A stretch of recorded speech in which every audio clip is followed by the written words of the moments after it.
So we have Sherman on the line with the first question. Hi, Sherman. How are you tonight? I'm fine. How are you? Super. Well, share with us what happened.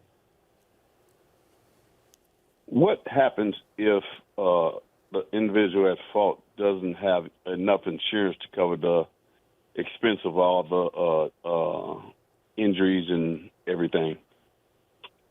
Well, that's a great question, Sherman, and that's why we routinely try to tell y'all to make sure that you have uninsured or underinsured motorist coverage and get as much insurance as you can afford.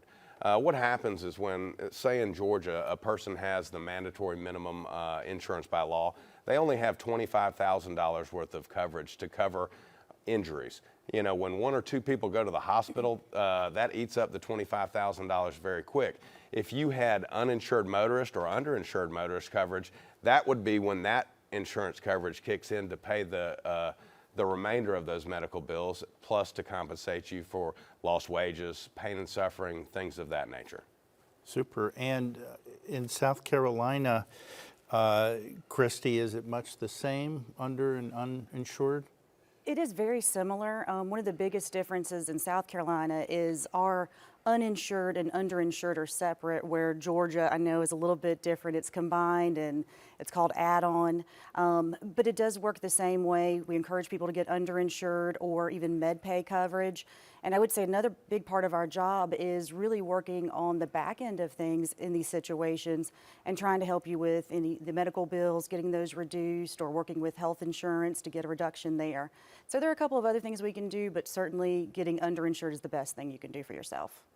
And it's so cheap, or I would not say cheap, but it is inexpensive compared to your regular car insurance, just to add a small amount of underinsured motorist or uninsured motorist on.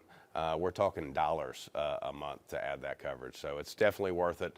And we have a lot of people that only get the $25,000 reduced by, which is the truest form of uninsured motorist coverage. That means if somebody hit you and they had absolutely no insurance coverage, then you would be covered up to the mandatory minimum coverage of $25,000. When it's reduced by, that means it's reduced by the at-fault limits. So if somebody had $25,000, you had $25,000, it would be reduced by, and you would actually have no uninsured motorist coverage. So make sure you ask your insurance agent when you talk to them about what is this going to cover and when does it kick in.